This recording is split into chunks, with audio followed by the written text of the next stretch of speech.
Hello and welcome to the Metapod podcast, the Pokemon podcast that revolves around the evolving meta. By the time that this video releases, we will have had our first ever Stellar Crown regionals going on. So hopefully you enjoyed watching that. I'm going to say right now that I did enjoy watching it.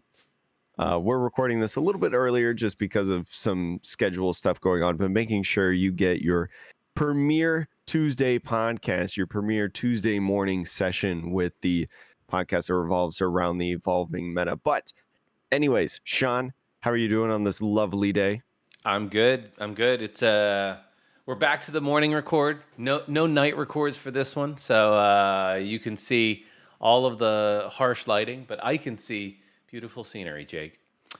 I found out this method for this window that I sit next to.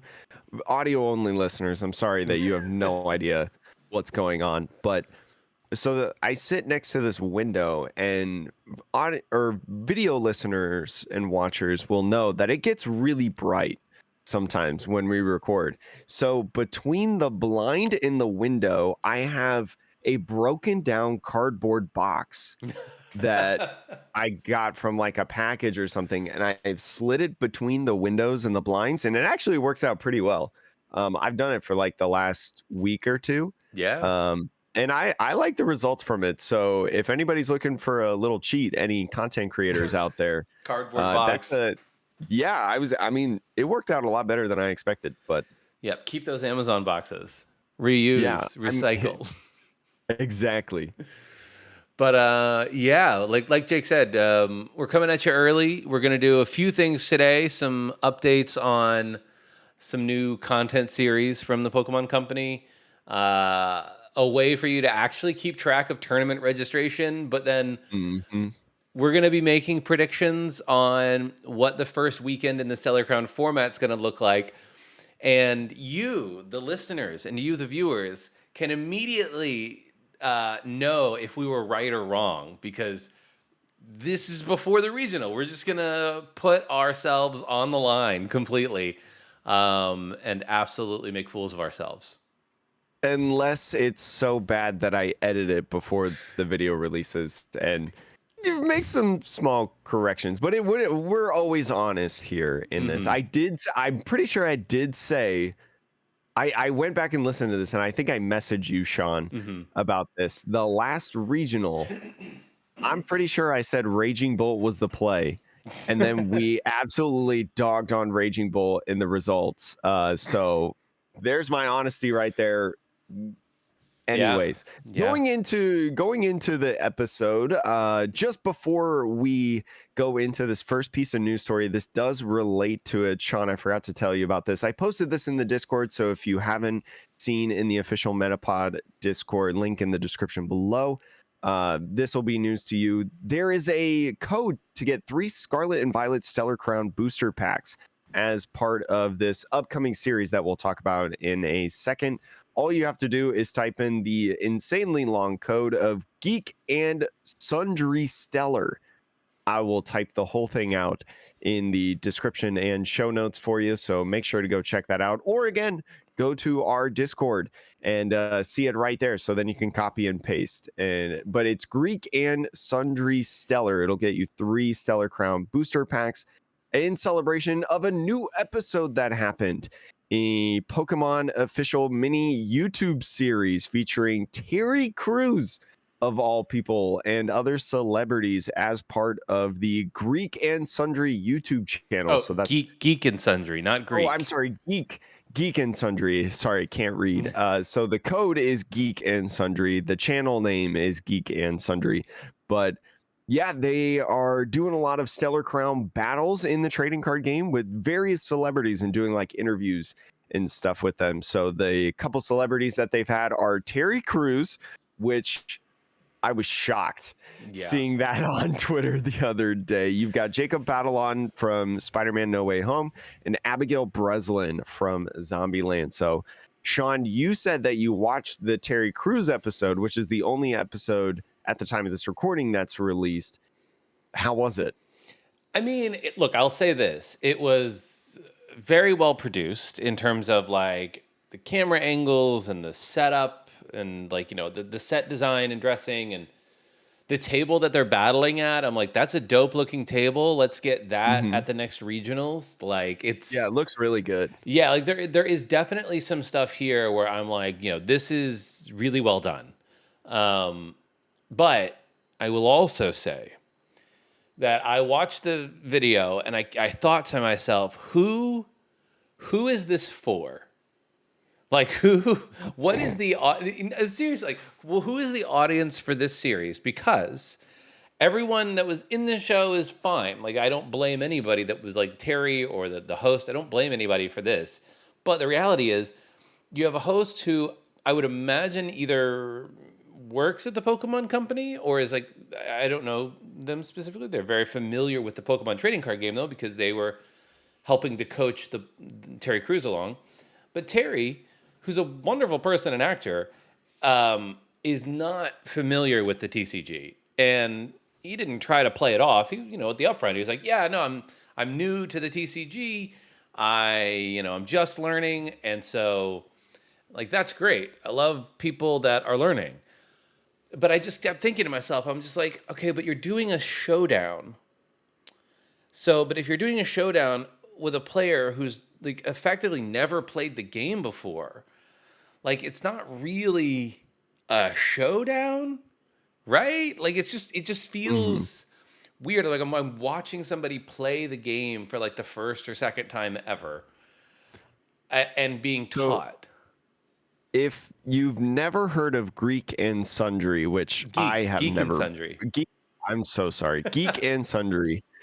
If you've never heard of this YouTube channel before, they basically play and like review games, like board games, tabletop games, things of that nature. And, like Sean said and praised for, their production value and stuff, they have a high production value and things like that. So I will also say, sometimes it even goes on video games. they were, I think, the original channel that hosted Critical Role 10 years ago. Oh, And then interesting. I think that's them. I could be completely confusing them with some other channel, but I think it was Geek and Sundry. And then Hmm. Critical Role eventually bought out their rights to like their series, and then has gone on to their own channel and their own and whatever. So, but that that also was Geek and Sundry's claim to fame, if I'm correct on that association. They also in their banner they say Pokemon trading card game on Tuesdays. Hmm. So seems like they are familiar, with the Pokemon trading card game, like you said on there. But I feel like the demographic is really just the small segment of people that like very casually think about the game. Maybe like the same kind of people that just collect, right? On like Hmm. Pokemon TCG Live or Pokemon Pocket, and are just like familiar with pop culture, right? Because these are three popular names and faces in pop culture, in movies, TV shows, stuff like that. So maybe just trying to connect those people more into playing the game, right? Getting into it because, we saw like actual decks, I think, from The the show. from the Terry Crews Yep. video, right? He was playing a full scale like Hydrapple Ogre Pond deck, Yep. right, Terry? And then the host, I can't remember their The name. host is playing a Um, Terapagos deck. yeah, Terrapagos. So it's like they're legitimate decks in the show. So maybe just trying to get people more comfortable in like that jump. Also, I think it's a crime that they have unsleeved decks. Or at least it looks like I unsleeved think decks. It might just be it clear might have been, yeah, sleeves. it might have been clear sleeves if I'm remembering correctly. But look, I totally understand that. Like, they want to maybe reach people who are obviously familiar with Pokemon. Nobody's not familiar with Mhm. Pokemon that's watching this YouTube channel. But Yeah. to your point, like it's a board gaming channel, it's a gaming channel in general. So they're like showing off the game. But again, my point is, it's like, I don't think it makes for particularly compelling gameplay in my mind. Like, you can get away with it when you're playing a board game for the first time if the board game just released a month ago or just had their Kickstarter. So you're like doing a review of the game. The people who are watching it are familiar with other board games, so You're all learning about the game together, and then you give your opinions about the game. That's one thing. But like a game like Pokemon TCG is like, it's existed for years and years and years. People who are not familiar with the TCG and are first learning about it through Geek and Sundry probably aren't familiar with any TCG. You know what I mean? Like the demographic who would be familiar with another TCG, watch Geek and Sundry, but are not familiar with Pokemon, I think is very small. And so, and then like you watch the footage and I'm like, Terry Crews is interesting, but watching somebody sort of learn a card game is not particularly interesting content. And while they did do a lot of interview questions with Terry, my partner actually commented on this. They were like watching it with me and they were like, this is so weird. But they did comment. They were like, it feels like they wanted to make Hot Ones style content. Yeah. So like you sit down. This feels like a Hot Ones. Exactly. You sit down, you ask, because that's the thing. They were asking Terry questions about like, what are some moments in your life that X, or how did you blah, blah, blah. And I'm like, that's a cool concept. I could actually be like down with that. The problem was, in my mind, the questions they posed to Terry were not specific to Terry. They were just sort of... Oh, really? No, they were like broad questions about like, what's a moment in your life that X happened? And it wasn't referencing his specific career, his specific past, where like with Hot Ones, they bring the person in and the point of it is to ask them either like really personal questions, intense questions, or like questions that need like a strong opinion while they're eating hot wings, right? Yeah. So it just kind of felt like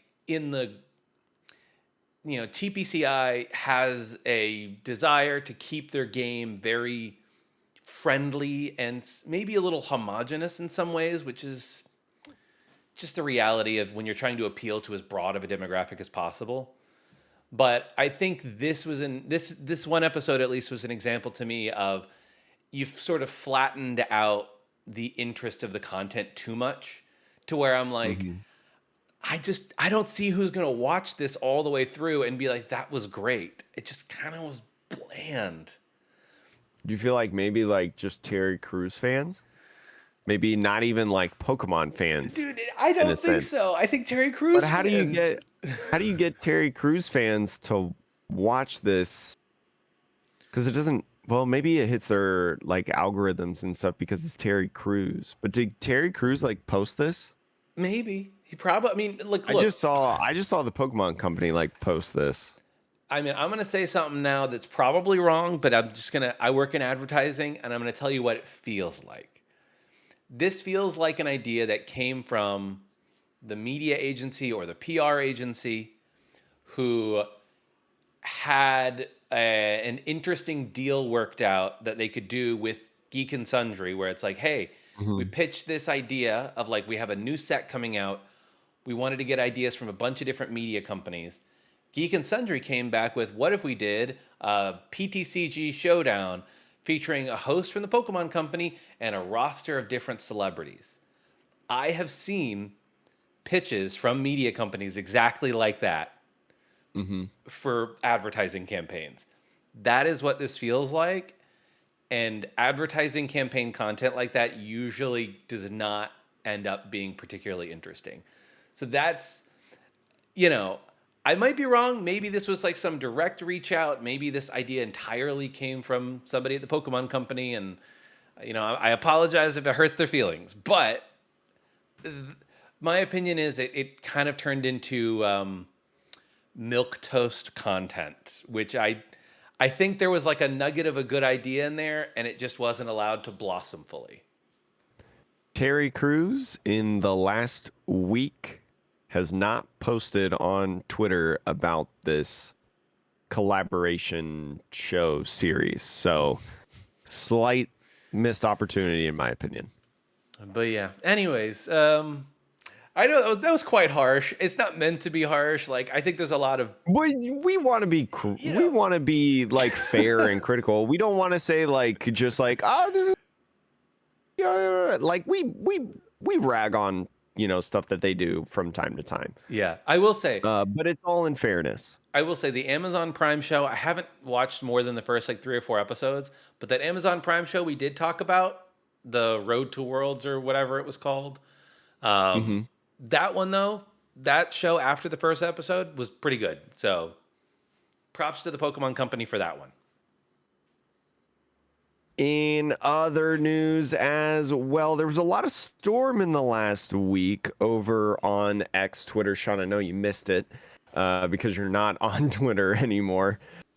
There's a lot of heat that was going on because Azul, in preparation for, was it Louisville, I think, regionals? Louisville regionals were opening up, and as of 24 hours prior to registration opening up, maybe it was Louisville. It was I could be wrong. Maybe it Sacramento. was Sacramento. 24 hours before Sacramento regional registration opened up, Azul could not find on the Pokemon Company's website anything about it. The official group that is hosting and organizing the regionals this year, I completely forgot what their name is. It's like Gaming Gen. Gaming Gen had not posted anything about it, any registration. The only people that were posting stuff was like Arcanine Labs, right? And so he went on this like 7-minute tirade about what is the Pokemon Company doing, and it was actually like a good tirade. I'm not gonna sit here and rag on it, but it brought up the conversation of PTCG Legends. Right. If you do not know what PTCG Legends is, it's a fan-made site made by, I believe it's Alex Wilson is their name. Alex Wilson of PTCG Legends. Basically, like it's an information site, right? You can look at different tournament results, different players and their history, right? It's supposed to be, as Legends implies, it's supposed to be like a database, right? A historical database for it. But they've also got, and I posted this again in the Discord, if you want to join the Metapod Discord, in the link in the description below. Always going to pump that Metapod Discord because we always want you in there if you have a Discord account. But he has made a schedule of the different regionals that are happening in the season, links to information about each of these premier events, right? It can be SPEs, regionals, NAIC, worlds, stuff like that. Continuously adds them as more gets announced, but he's also put in links for registration specifically. And if you see on the video version of the podcast, right by LAIC, there's a little clock by the registration area for that, and it literally shows you on there what or when that opens for registration. And I think it actually links to your specific time zone on your computer, because mine, well, Sean also shows we're both in Pacific time. Yeah, we're now both in Pacific, but it shows up as Tuesday, October 1st at 2 p.m. Pacific time is when LAIC registration is going to open up for November. And now as well, which is another reason why I want to talk about this, is Alex has implemented an email notification system. Because, you don't want to check this website every day for new links or anything like that. So you can click on the email notifications thing. You can subscribe for event updates. Emails are going to be sent out when new events are added to the season, an event's registration is announced, and when an event's results are available, not including the Asian TPC events. And then you can have your email right there. And it says in parentheses, this might be important to some of you, I don't know. Parentheses, this is not an official resource. Please do not solely rely on our email system as your only means for keeping up with the game. I think more for a legality perspective. But I mean, anyways. I think he's just saying that, like, at the end of the day, this website is, to your point, fan-made. It is a website that somebody in the community who's very invested in the game, in the community, is going to try to, as best they can, keep it up to date.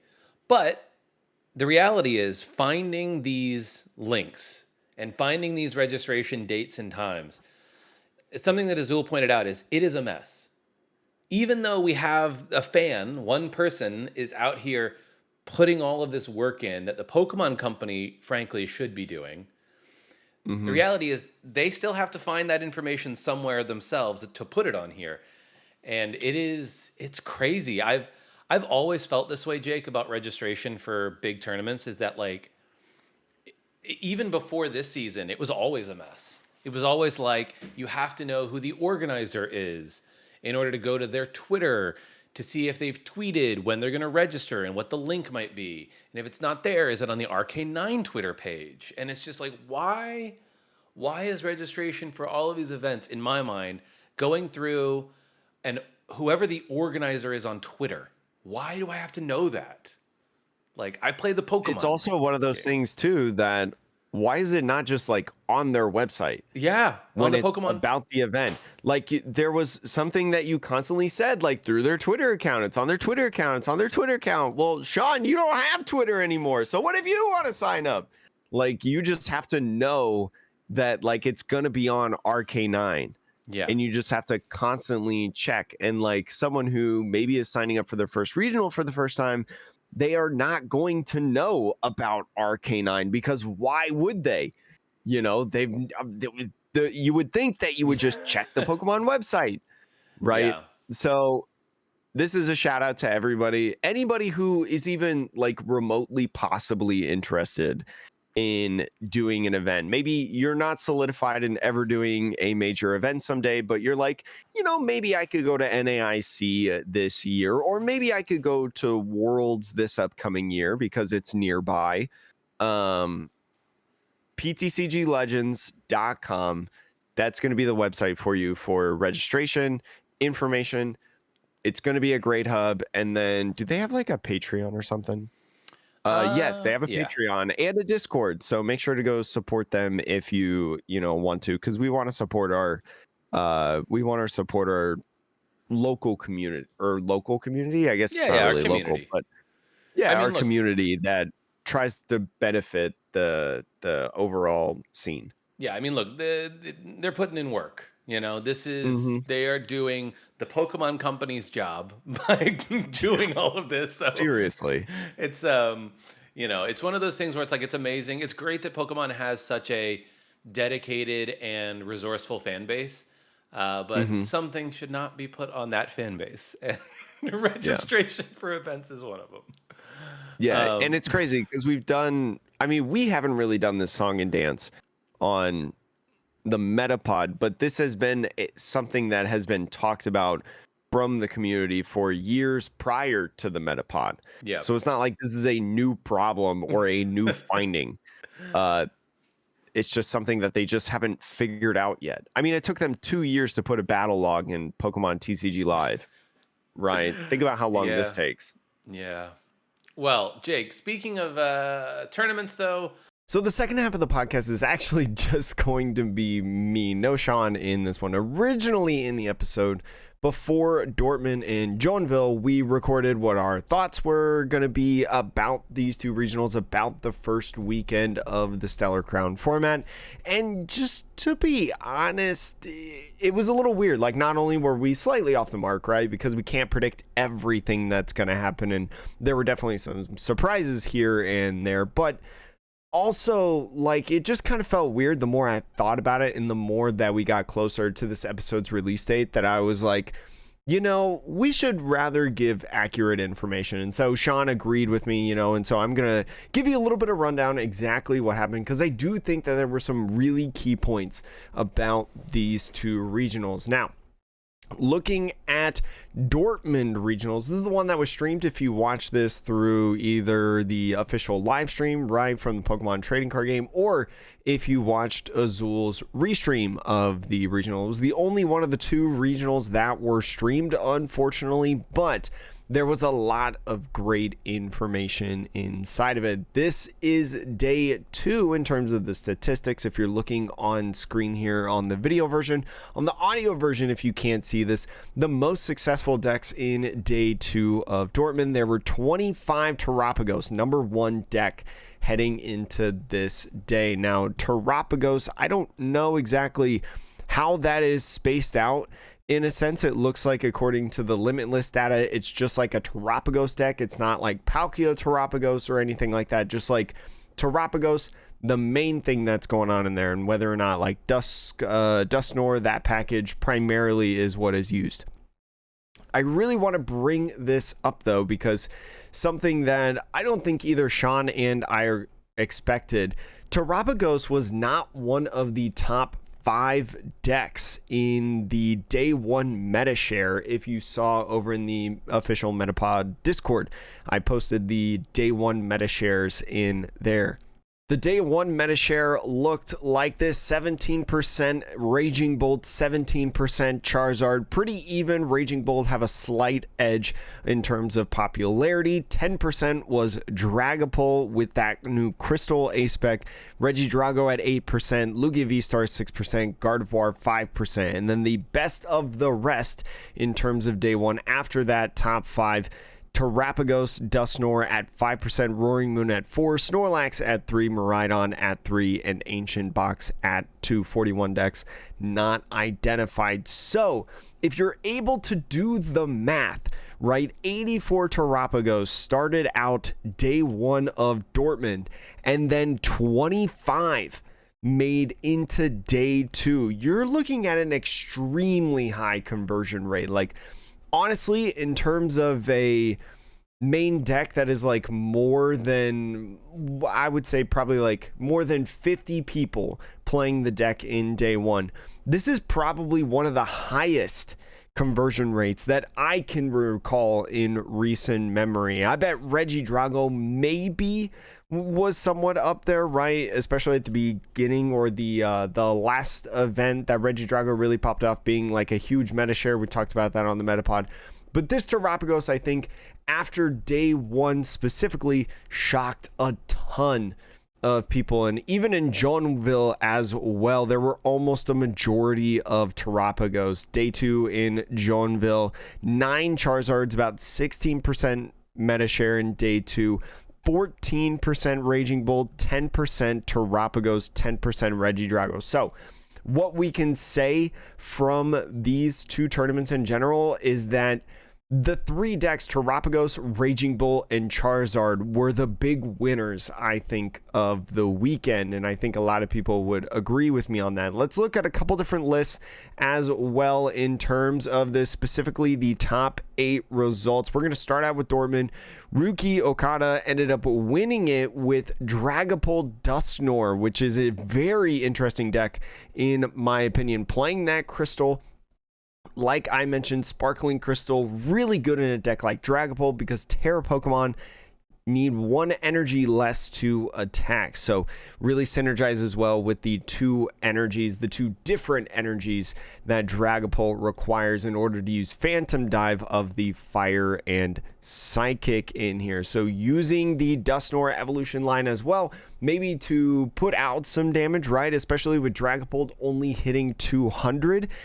That Dusknoir popping it, being able to put it at 330, knocks out anything in the format, right? So you're kind of trading like 1 prize to 2, and especially as a big beefy 320 HP Pokemon, you're not giving up a knockout that easily on that turn. So playing a good amount of disruption with Iono, with Roxanne, right, in these lists. You got plenty of different options like counter catchers, bosses orders in here, Arven primary build, because Buddy Poffins in decks like this, Buddy Poffins, Forest Seal Stone, even the Sparkling Crystal, if your A-Spec, is a tool card.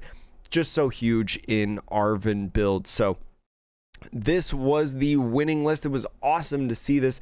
Highly encourage, if you haven't watched it already, to go check it out. You got Tatsugiri in here as well, which is a huge Pokemon. I love Tatsugiri, love that guy. Definitely think you should play him. But second place really shocked a couple people, I think, for a multitude of different reasons. We're already getting second place overall with Lugia, a very interesting Lugia list that we see right here, right? You've got the typical Lugia line, you've got the Iron Hands, the Blood Moon Ursaluna in here, right? But you've got a couple different other attackers, a 1/1 line of Cinccino Minccino, right? That little mouse that builds up a ton of energies and then hits those big numbers with basically unlimited damage potential. Weird V also included in this. We saw this at the World Championships with Gabriel Fernandez winning seniors with Lugia. Back in this again. Just a really good list in general, but also surprising a ton of people is Raikou V. Raikou V included in this list. You're already playing one lightning energy for the Iron Hand, so with Raikou V also taking a lightning energy and having the ability to accelerate different energies like Legacy Energy, Jet Energy, Mist Energy, V-Guard Energy, Gift Energy onto that Raikou, can really provide with a lot of different great stuff, especially with Terapagos running around, right? These big benched dudes running around, maybe even the Lugia mirror. This does incredibly well, allows you to easily one-shot a Lugia with lightning weakness, and just finishing up a lot of different other Pokemon in here, especially because you're running those bosses orders, 4 of bosses orders, no counter catchers. You always want to try to stay ahead on prizes as much as possible. So those were kind of the top 2 decks in terms of that one. There's also going to be a fan favorite, Goldango, Gel Van Kampen. Wanted to Gele, I don't know how to pronounce their name, I'm so sorry, from the Netherlands. They actually piloted a really cool Palkia Goldango list for all you Goldangos enjoyers of the Metapod. This is your list right here. Definitely want to check that one out if you haven't on limitlesstcg.com already. Running that Goldango line, right, with the Gimmighoul and a 1/1 Palkia V-Star, as well as other Pokemon options like Bibarel, Radiant Greninja, and Pheasantipede EX. Pheasantipede included in pretty much everything now at this point. In my opinion, this is relatively a standard list for Goldango. Kind of surprising though to see 6 basic water energies and then 4 metal energies. I would have thought that was at least a 5/5 or maybe the 6/4 slightly different, but it kind of makes sense, right? Especially when you talk about Palkia V-Star being able to accelerate different energies, right? On a Radiant Greninja to be able to attack maybe on Subspace Swell itself, that attack, and many different other opportunities for this Pokemon. So really good stuff in here. Kind of surprising that you don't run 4 of a supporter, right? Cypher Maniac's code breaking, really, really good when you talk about Goldango being able to draw cards, and especially in the active being able to draw 2 cards in there. So really surprising in that aspect, but I think based on the different situations in the game, you have Cypher Maniac's code breaking providing a lot of value, and even other cards like Irida, Iono, Turo in here, your ace spec of choice being Prime Catcher and not Hyper Aroma on top of that. So really cool stuff with the Goldango list right now. Definitely the surprise of the weekend, I would say, but really as a one of just a really, really hot run in general. If you're looking to what a Raging Bolt list looks like right now that we're in the Stellar Crown format, this Raging Bolt piloted, who is this piloted by actually? Hold on, let me double check. Jan Hausmann, right? 5th place from Germany right here. We're going to check out his list. He's got a couple different things in this Raging Bolt deck that I think kind of surprised at least myself and potentially Sean and many other Metapod people as well. The Raging Bolt Ogerpon combo, definitely typical. You know, you got Squawkabilly, Pheasantipede, Radiant Greninja, right? We expected those. That's something we've seen a ton. No Sandy Shocks, right? Little baby Sandy Shocks to get around different, you know, annoying Pokemon. So that might be a surprise. But instead going for a 1/0/1 Duskull Dusknoir line, right? With 1 rare candy. I think that's the most interesting part about this deck list in general, is the prioritization of using a 1/0/1 line with rare candy. I think because a lot of Raging Bolts, right, are already playing cards like Pokestop, right, as their stadium of choice, because you have so many great items in here like energy retrievals, earthen vessels, Pokegears, right, stuff to find the different pieces that you need. the rare candy kind of makes a little bit of sense, especially when you talk about Night Stretcher, right? Being a card that you can also use and frequently use to help get Pokemon and energies. So you accidentally mill your Dusknoir, don't worry, you can Night Stretcher, get it right back, as well as many other recovery cards like Energy Retrieval, right, is in this deck, Palpad, Prime Catcher, Heavy Ball. The other card that is included in here that maybe some people kind of expected, maybe not as much as the Dusknoir, right, in Raging Bolt, but definitely maybe surprised one or two people, is Briar. Briar being a one of inclusion in this list, and especially when you talk about Teal Mask Ogerpon, right, that Ogerpon is a Terra type Pokemon, so it does get that ability off of Briar, and especially as a 2-prize deck, right, with Raging Bolt, with Teal Mask Ogerpon, a lot of times your Charizard opponent, for example, is going to do a 2-2-2 prize trade, 2-2-2 prize trade, especially with no Sandy Shocks or anything in the list, even with like a Pheasantipity and Squawkability, right, 2-2-2. If they hit that 2, right, maybe they don't get a Dusknoir, Dusclops, or maybe you do some things and they got to go down to 2, right? Especially with this Dusknoir, you can manipulate the prize trade a little bit, and if your opponent's trying to get around a Briar turn, you can put them in a Briar turn, and especially with Teal Mask Ogerpon, right, taking that final knockout with an unlimited damage potential really just could be crazy, because especially with 30 damage for each energy attached to both active Pokemon, you can not only get a grass energy through the Teal Dance ability, but you can attach a basic fighting or lightning energy to the Teal Mask Ogerpon. As long as you're filling that 3 grass energy requirement, you can do more damage with those 2 energies. So bring in a lot of different strong points, right? Especially with Dusknoir, right? If you combo with Dusknoir hitting with this Teal Mask Ogerpon, even if you're not hitting for weakness on like a Charizard EX, you could do a ton of damage in terms of doing that final finish on the Briar turn. So really interesting stuff with Raging Bolt, especially after Raging Bolt had just such an abysmal Shrouded Fable format, right? Just we dogged on it for its conversion rate, doing really well in this one, right? Especially as the results for Joinville also had a couple Raging Bolts inside the top 10.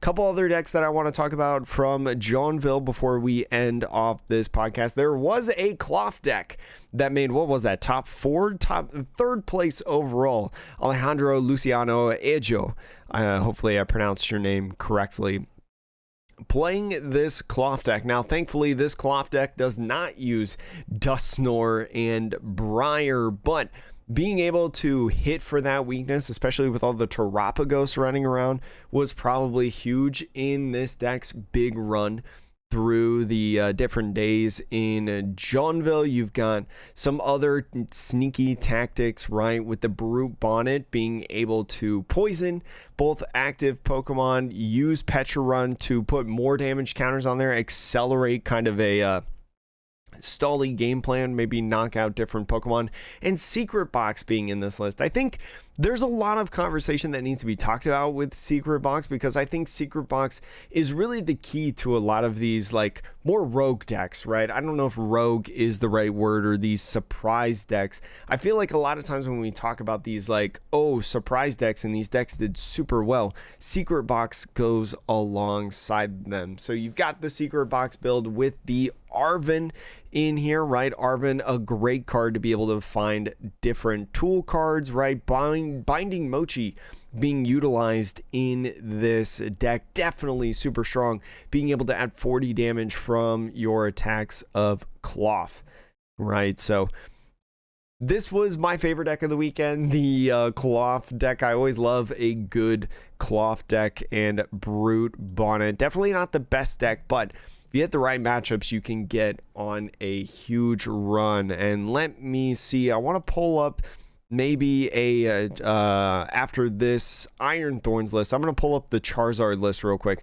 So Iron Thorns right here, this was played in the event, basically the same thing, no Stellar Crown cards, basically the same as what we've seen through the last several tournaments in here. Turbo Energize, again, being an option to be able to accelerate some energies onto your Pokemon that otherwise wouldn't be able to energize anyways, because you can accelerate to basic energies, right? You can start moving those energies around or being able to attack with something that is stuck. So really great stuff to see in this list as well. I do like Iron Thorns. It's a really cheap deck that you can go out and buy and play.